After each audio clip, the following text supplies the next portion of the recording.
예수님의 이름으로 기도합나이다. 아멘. 내가 나를 위하여 지었나니라는 제목으로 말씀을 전가하겠습니다. 1888년에 인류 역사상 최초로 다이너마이트를 개발한 알프레드 노벨이 있습니다. 이분이 어느 날 신문 기사를 보는데 알프레드 노벨이 사망했다는 그런 기사를 보게 되어집니다. 실제로는 그의 형제가 이제 죽었는데 오보를 해가지고 잘못 알고 이 알프레드 노벨이 죽었다고 이렇게 보도가 나온 것입니다. 그런데 그 신문 기사의 제목은 이렇게 되어 있습니다. 많은 사람들을 죽음에 이르게 하는 폭탄을 만든 제조업자가 드디어 죽다, 이렇게 되어 있었습니다. 그러니까 다이너마이트를 개발한 이 알프레드 노벨이 이 죽음에 사용되어지는 이 폭탄을 만듦으로 인해서 돈을 엄청나게 많이 벌었다는 그런 조롱 섞인 그런 비유적 표현이었던 것이었습니다. 그러니까 여기서 이제 알프레드가 충격을 받습니다. 내가 죽으면 이런 어떤 불명예스러운 이런 오해를 받고 비난을 받는 그런 자기의 모습을 보고는 자기의 오도와는 전혀 다른 이제 그렇게 흘러가는 것을 보면서 그가 새로운 결심을 하게 되어집니다. 그는 철도와 운하, 터널 건설업이 한창이던 19세기 노벨은 기존의 화약보다 더 강하고 그러면서도 안전한 다이너마이트를 개발을 했습니다. 하지만 이 다이너마이트가 건설 사업에 큰 도움이 될 것이라는 그의 기대와는 달리 이것이 전쟁에 사용되는 그 현실에 이 노벨은 자책감을 가지게 되어졌습니다. 그래서 그는 새로운 삶을 살겠다고 결심을 하고 사람들을 위해서 선한 일을 하겠다. 그래서 자신의 모든 재산을 좋은 곳에 쓰기로 결심을 합니다. 그것이 노벨상의 시작이 되어졌습니다. 철도, 운하, 터널 건설 현장에서 사용하려고 다이너마이트를 개발한 개발자 노벨의 의도와는 다르게 전쟁 무기로 사용되므로 노벨이 전쟁 무기를 만든 자라는 그런 오명을 쓴 것처럼 무엇이든지 목적대로 사용되어질 것이 잘못 사용되어질 때 여기에 불행한 일이 일어나게 되어진다고 하는 것입니다. 여기에 있는 마이크의 목적은 설교를 담아서 여러분들에게 전달되어지는 것입니다.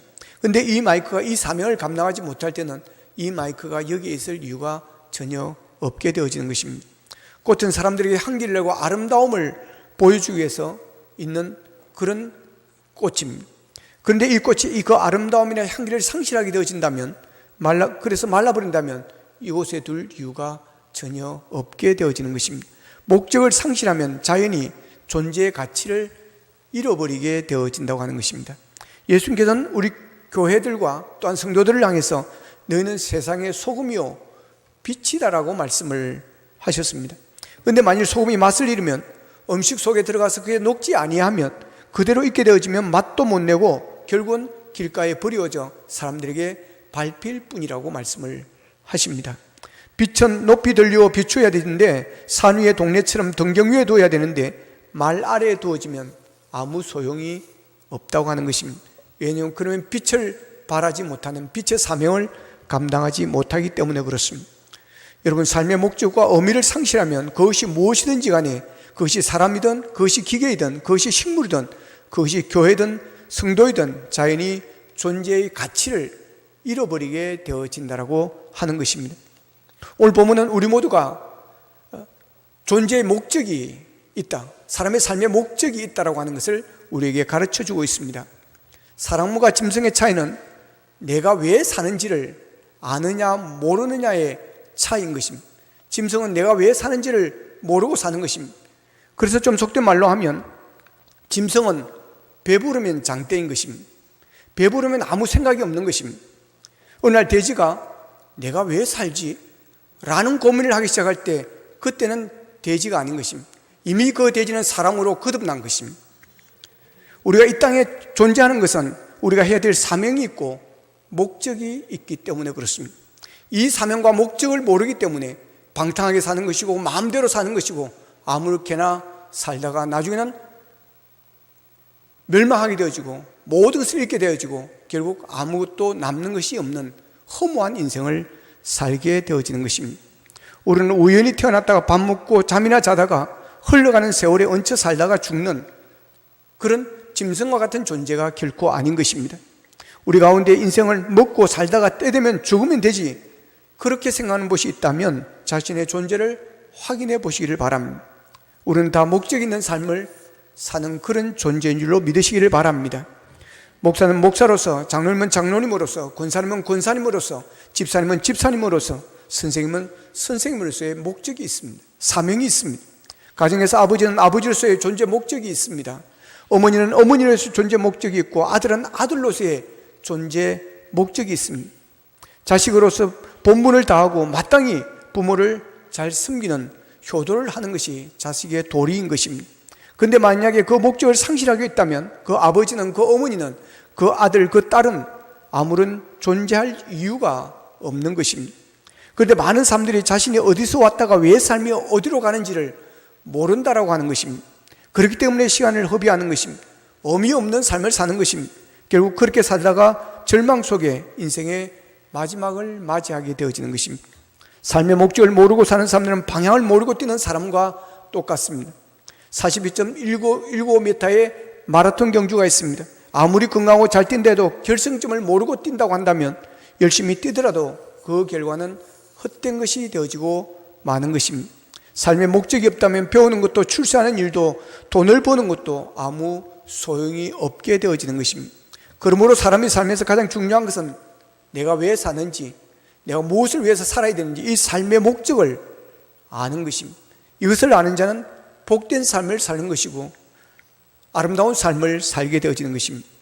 그런데 우리의 삶, 이런 삶의 목적을 그냥 알게 되어지는 것이 아닙니다. 근원을 모르면 이 삶의 목적을 모르게 되어지는 것입니다. 근원을 알아야 됩니다. 어디서 와서 어디로 가는지를 알아야 되는 것입니다. 내가 왜 이 땅에 존재하는지를 알아야 되는 것입니다. 그것은 바로 하나님을 아는 것입니다. 그리고 하나님의 살아계심을 알 때 비로소 이런 것을 깨닫게 되어지는 것입니다. 오늘 보면 21절에서는 이렇게 말합니다. 이 백성은 내가 나를 위하여 지었나니 나를 찬송하게 하려 함이라. 그럼 이 백성은 나를 위하여 지었나니 나를 찬송하게 하려 함이라. 이 말씀은 우리의 삶의 방향을 이야기합니다. 이것이 우리의 삶의 목적이라고 하는 것입니다. 우리는 하나님을 위하여 지음받은 자들입니다. 자기 자신을 위해서 우리가 그렇게 살아서는 안 되고 하나님, 그분을 위해서 살아야 한다고 하는 것입니다. 그분을 위해서 살면 곧 나를 위해서 사는 것이고, 그분을 위해서 살면 곧 나에게 복이 되어지는 것이고, 구원이 되어지는 것이고, 영광이 되어지는 것입니다. 그렇습니다. 우리는 하나님을 위해 지음을 받았고 하나님을 찬송하게 하시려고 지음받은 자들입니다. 그러므로 우리는 하나님의 영광을 위해서 살아야 되고 하나님의 기쁨이 되어야 하는 것입니다. 하나님의 백성들이 나를 만드시고 하나님의 영광을 위해서 지음받은 우리가 늘 하나님의 근심거려야 되고, 하나님의 마음을 아프게 하고, 하나님을 화나게 하고, 하나님을 실망시키는 자가 되어서는 안 되는 것입니다.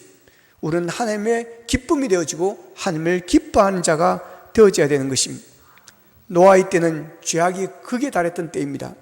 창세기 6장 5절에 보면 땅 위에 사람 지으셨음을 한탄하사 마음에 근심하시고라 하였습니다.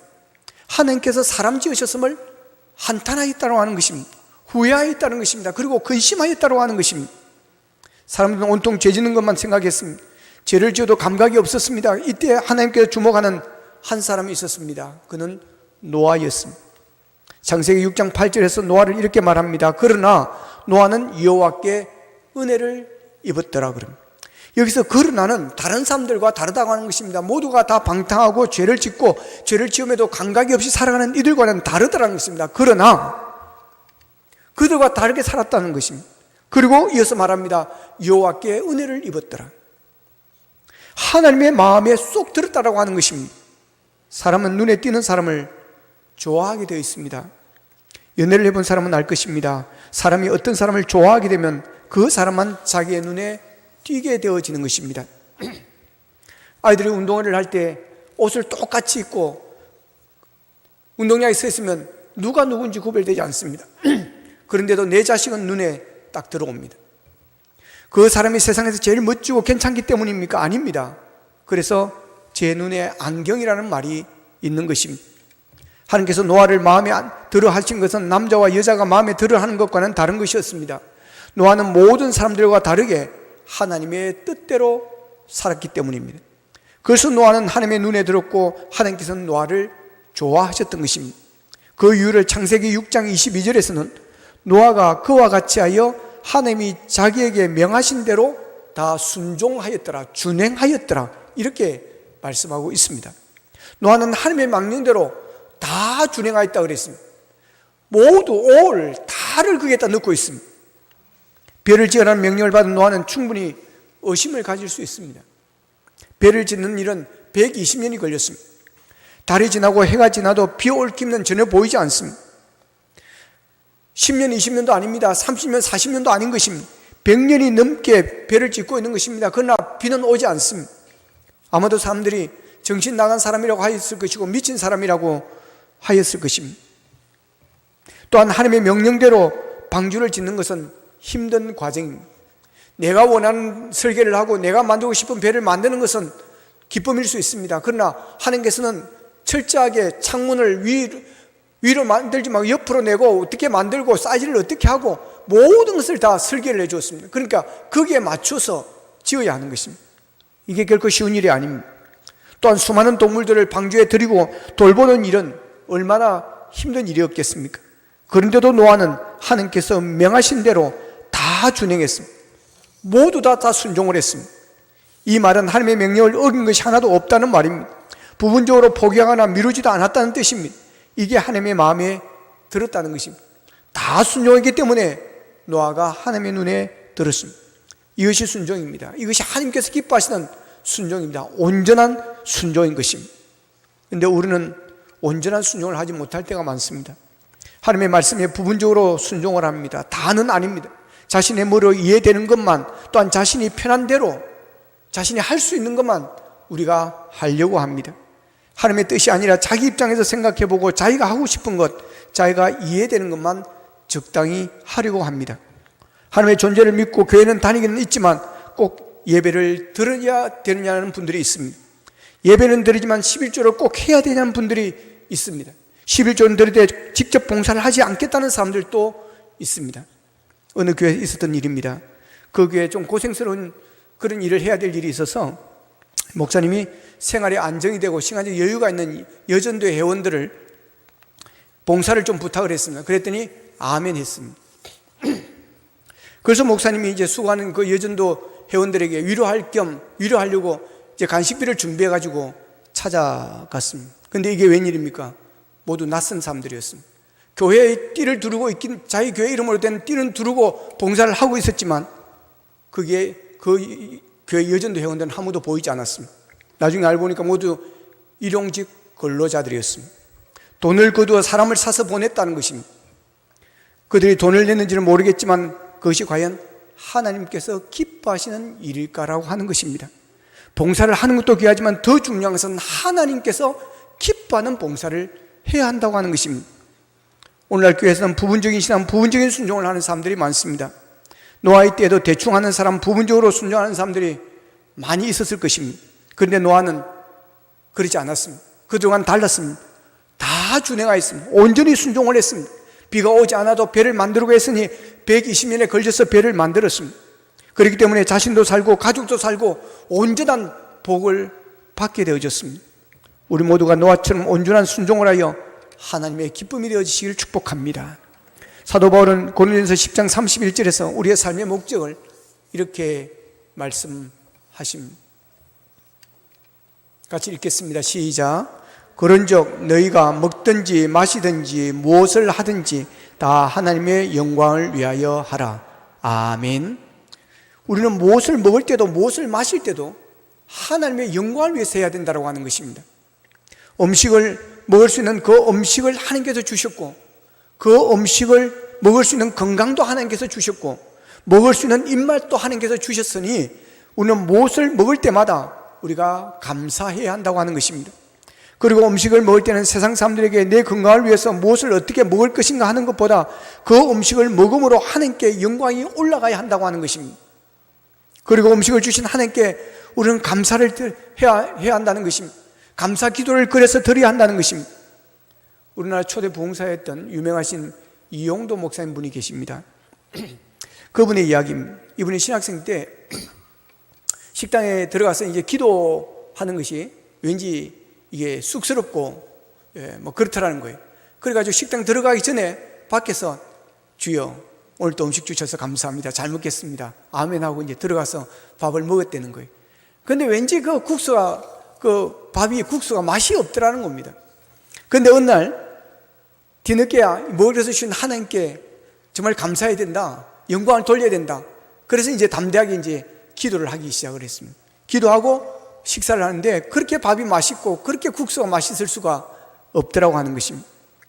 그렇습니다. 우리는 무엇을 하시든 무엇을 먹든 마시든 하나님의 기쁨 되고 하나님께 감사하고 하나님께 영광 올려야 될 줄로 믿습니다. 그래서 에베소서 5장 18절에서 술 취하지 말라, 이는 방탕한 것이니 성령 충만함을 받으라 그럽니다. 여러분, 목사가 술이 취해가지고 길에 가다가 넘어져 있고 자고 있고, 여러분 그래가 되겠습니까? 예수 믿는 사람이 그렇게 되어질 때 덕이 되어지지 않는 것입니다. 우리가 무엇을 먹든지 그런 게 절제력이 있어야 되는 것이고 통제력이 있어야 되는 것입니다. 미장원에 가서 머리를 만질 때도 어떻게 해야 더 아름답고 매력적일까, 적으로 보일까 보다 어떻게 해야 하나님께 영광이 되어질까 라는 것을 생각해야 됩니다. 옷을 입을 때도 내 마음에 드는 것보다 하나님의 마음에 들으실 수 있을까라는 생각을 하고 옷을 우리가 입어야 되는 것입니다. 우리가 예배 들어올 때도 마찬가지입니다. 여러분, 면접하러 가면서, 취업에 면접하러 가면서 여러분 쓰리바 질질 꺾고 추리닝 입고 잠옷 비슷한 거 입고 그렇게 갈 간이 큰, 우리 촌에 말하면 간띠가 부은 그런 젊은이가 있을까요? 그럴 바에 가지 않죠. 여러분, 우리가 최소한 하나님께 나아가는 것은 여러분 그보다 더 할지는 못하더라도 여러분 최소한 그 정도는 따라가야 되지 않겠습니까? 좋은 옷을 입으라는 것이 아닙니다. 비싼 옷을 입으라는 것이 아닙니다. 예배자로서의 합당한 그런 복장을 하자고 하는 것입니다. 우리는 모든 것을 하나님께 맞춰야 됩니다. 내 중심이 아니라 하나님의 중심이 되어야 되는 것입니다. 내가 편하려고 하는 것이 아니라 불편하지만 하나님의 마음에 드는 삶을 살아야 하는 것입니다. 자식은 자신 때문에 부모님이 높임을 받을 수 있어야 합니다. 자식이 자라면 부모님이 높임을 받습니다. 저희 부모님, 어머님이 시골 계실 때 동네 사람들이 저희 어머니가 옷을 입고 있으면 비싼 것도 아니어도 비싼다고 생각하는 것입니다. 메이커가 아닌데도 우리 엄마만 입었다면 이건 메이커라고 생각하는 것입니다. 자식들이 나름대로 수시로 옷들을 자주 사드리고 그러다 보니까 새 옷을 자주 입게 되어지고 때로는 좋은 옷들을 입게 되어지니까 저 할매만 옷 입었다면 저 옷은 비싸고 좋은 옷이라고 생각하는 것입니다. 저희 어머니 냉장고에는 과일이나 음료수, 생선이 떨어질 데가 없습니다. 항상 가득 차 있습니다. 그래서 이웃에 할머니들이 놀러 오면 항상 나누어 주는 것입니다. 과일이 먹고 싶으면 저희 집에 저희 어머니에게 오는 것입니다. 그래서 저희 집에는 사람이 오지 않는 날이 거의 없습니다. 어떻게 이런 일이 있을까요? 자식들이 계속해서 채워놓는 것입니다. 가득가득 채워놓는 것입니다. 이것이 자식의 도리입니다. 이와 마찬가지로 우리가 한 일 때문에 하나님 아버지께서 영광을 받으시도록 해야 될 줄로 믿습니다. 우리 말, 우리 행동 때문에 하나님의 영광이 흐려지면 안 되는 것입니다. 우리가 직장생활을 할 때도 내 챙길 것만 챙기려고 하는 이기주의적이보다 회사를 먼저 생각하고 경영자를 먼저 생각하고 어떻게 하면 하나님께 영광이 될까를 우리는 생각해야 합니다. 창세기 39장 3절에 보면 요셉이 얼마나 성실하게 주인을 섬겼던지 이 주인이 이 요셉을 보고 하나님께서 요셉과 함께 하시는구나, 하나님께서 요셉을 형통하게 하시는구나 라고 고백을 하는 것입니다. 얼마나 아름답습니까? 예수 믿는 그 사람을 보고 여러분 사업자가, 경영주가 옆에서 여러분 하나님을 노래하는 것입니다. 여러분 때문에 여러분의 윗사람이나 여러분이 함께하는 사람들이 저 사람은 하나님을 믿는 사람이구나, 하나님을 믿으니 하나님께서 저를 잘되게 해주시는구나 라고 말할 수 있는 그런 주의 종들이 되시기를 축복합니다.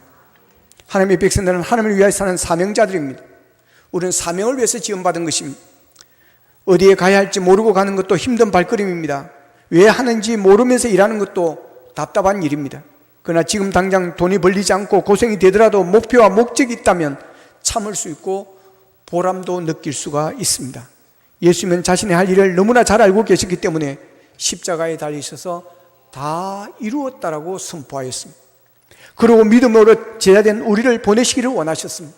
그래서 요한복음 20장 21절에 보면 아버지께서 나를 보내신 것 같이 나도 너희를 보내노라 그럽니다. 하나님의 자녀된 우리의 삶은 하나님의 뜻을 따라 사는 사명감으로 우리가 살아야 하는 것입니다.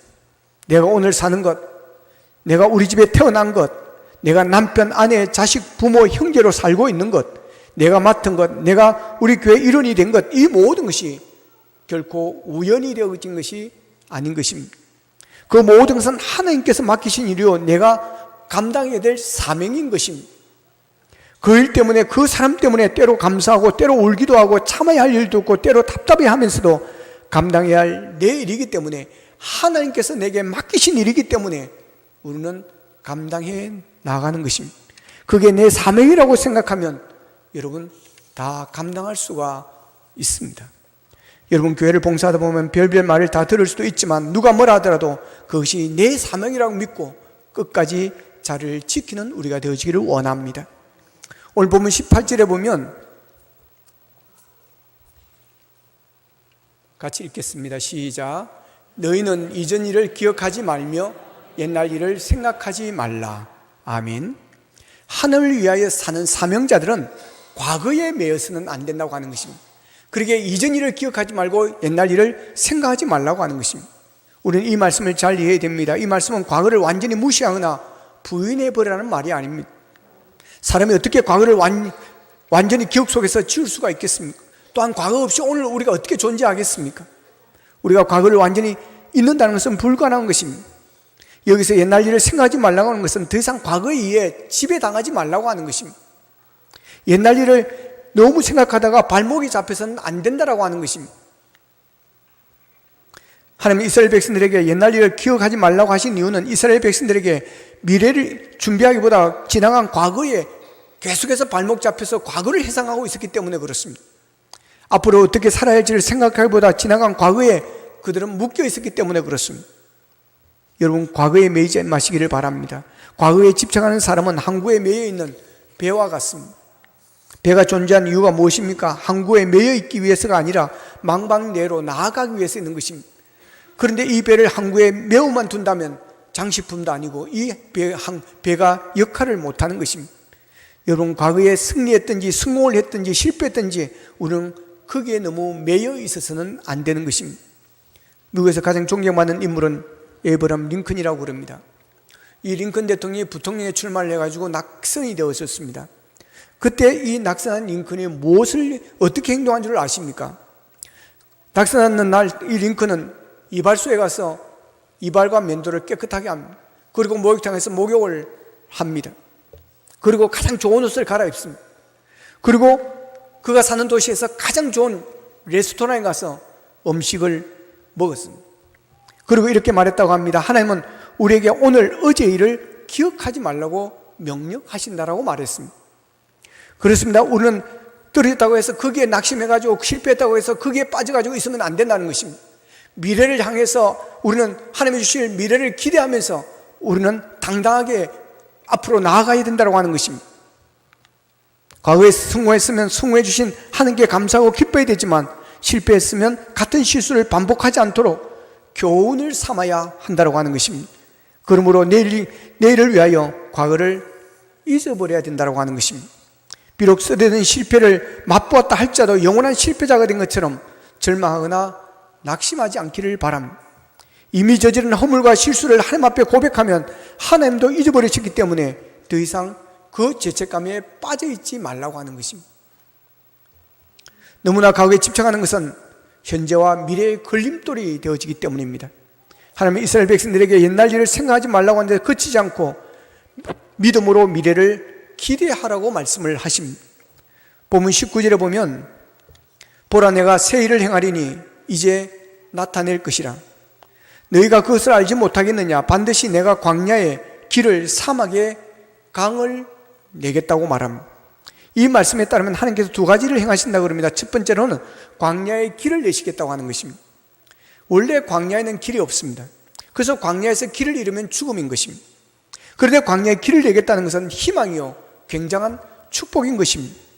갈 길을 몰라도 방황하는 사람도 광야의 길이 생기면 더 이상 방황할 필요가 없는 것입니다. 광야의 길을 내서 더 이상 방황하지 않게 해주시겠다고 하는 것입니다. 그리고 두 번째는 사막에 강을 내시겠다고 하는 것입니다. 사막에는 어떤 식물도 살 수가 없습니다. 왜 그렇습니까? 물이 없기 때문입니다. 그런데 하나님께서 앞으로 그 사막에 강을 내신다고 하시는 것은 이것은 기적 중에 기적인 것입니다. 사막에 강이 생기면 더 이상 사막이 아닙니다. 사막에 강이 흐르면 각종 식물이나 동물이나 사람이 살 수 있게 되어진다고 하는 것입니다. 이처럼 하나님께서는 광야의 길을 생기게 하고 사막에 강이 흐르게 하는 기적을 일으켜서 그곳에 생명이 살 수 있도록 만들어 주겠다는 것입니다. 그래서 하이에나나 타조와 같은 들짐승도 하나님을 존경하게 되어지고 모든 이스라엘 백성들은 하나님께 감사하고 귀한 역사를 베푸신 하나님을 찬양하게 되어질 것이라고 하는 것입니다. 하나님께서 오늘 우리에게 말씀하십니다. 보라, 윤 목사야, 내가 새 일을 행할 것이다. 보라, 김장로야, 내가 새 일을 너에게 나타낼 것이다. 보라, 김건사야, 이제 너를 위하여 광야의 길을 내고 그리고 사막에 강을 낼 것이다. 할렐루야. 그렇습니다, 여러분. 하나님께서는 하나님의 백성들이 하나님을 위해 살도록, 하나님의 영광을 위해서 살도록, 하나님을 찬송하며 살게 하도록 새 일을 행하시는 하나님이심을 믿고 희망을 가지고 기대하시기를 바랍니다. 하나님께서는 하나님의 백성들을 위해 광야의 길을 내시고 사막에 강을 내어주시는 그런 분이십니다. 그러므로 새 일을 행하실 하나님을 기대하면서 비록 환경이 어려워도 하나님을 믿고 믿음으로 우리가 걸어가야 합니다. 여러분, 하나님이 우리를 지으신 목적이 있습니다. 하나님께서 우리를 부르신 목적이 있습니다. 하나님께서 우리를 세우신 목적이 있습니다. 이 백성은 내가 나를 위하여 지었나니 나를 찬송하게 하려 함이니라. 여러분, 하나님께서 우리를 지으신 그 목적에 따라 사명자로 살아가십시다. 나를 위하여 사는 자가 아니라 하나님을 위하여, 하나님의 영광을 위하여 살아가십시다. 날마다 순간순간마다 하나님을 찬양하며 살아가는 우리가 되어지기를 원합니다. 그래야 하나님의 기쁨이 되고 하나님의 마음에 합한 삶을 살다가 훗날 하나님 앞에 섰을 때 잘했다, 참 수고 많아서 내게 맡겨진 일들을 잘 감당했다, 너는 참으로 착각한 충성된 종이구나, 그 아름다운 칭찬에 대해 복된 자리에 사는 하늘나라 영광의 멸류관의 주인공이 되어지는 우리 모두가 될 수 있기를 주님의 이름으로 축원합니다. 기도하겠습니다. 말씀 붙들고 우리 함께 기도하기를 원합니다. 하나님, 우리를 사명자로 세워주시니 감사합니다. 삶의 목적을 다시 한번 깨닫게 하여 주시니 감사합니다. 아버지 하나님, 늘 내 중심적으로 살았습니다. 나를 위하여 먹었고 나를 위하여 마셨고 내 기분을 위해서 아버지 하나님 살아왔습니다. 이제는 아버지 하나님의 삶의 방향을 찾았습니다. 삶의 목적을 얻었습니다. 이 백성은 내가 나를 위하여 지었나니 나를 찬송하게 하려 함이라고 하셨습니다. 이제는 하나님을 위하여 살기를 원합니다. 먹든지 마시든지 모든 것이 하나님께 맞춰지기를 원합니다. 하나님의 기쁨이 되어지기를 원합니다. 하나님을 영화롭게 하는 자들이 되어지기를 원합니다. 그래야 아버지 하나님, 우리를 통해서 하나님의 영광이 나타나게 하시고 많은 사람들이 하나님을 보고 하나님을 찬양할 수 있도록 주님 도와주시옵소서. 아버지 하나님, 때로는 힘들고 어려운 일이 있지만 내게 주신 사명인 줄로 믿고 아버지 하나님, 우리가 감당할 수 있도록 주님 도와주시고 광야의 길을 내어주시고 사막에 강을 내어주심으로 인하여 아버지 하나님, 우리가 그 사명을 잘 감당하여 하나님 앞에 영광 돌린 자로 살게 하여 주시옵소서. 다 같이 기도드리겠습니다. 사랑하신 아버지 하나님, 감사하고 감사합니다. 오늘 또 아버지 하나님, 오늘 또 우리를 깨우시고 우리에게 우리의 삶의 목적과 삶의 방향을 우리에게 깨닫게 하여 주시니 감사합니다. 아버지 하나님이여, 내가 나를 위하여 지었나니 나를 찬송하게 하려니라 있습니다. 아버지, 하늘 위에 살게 하여 주시고 내 삶의 목적이 하나님이 먼저가 되게 하시고 먹든지 마시든지 입든지 무엇을 하든지 하나님을 먼저가 되어주기를 원합니다. 하나님의 영광을 먼저 생각하기를 원합니다. 하나님의 체면을 먼저 생각하기를 원합니다. 아버지, 그래요 하나님께서 주시는 우리의 영광을 위하여 그 삶을 삶으로 삶의 의미와 복을 누리게 하여 주시옵시고 아버지 하나님, 묻히지 않게 하시고 내일을 향하여 새로운 일의 미래를 향하여 아버지 하나님, 우리가 새로운 기대와 도전으로 나아갈 수 있도록 도와주시기를 원합니다. 그래야 하나님 앞에 칭찬받는 자들이 될 수 있도록 주님 도와주시옵소서. 감사합니다. 이 백성은 내가 나를 위하여 지었나니 나를 찬송하게 하려 함이라. 아멘.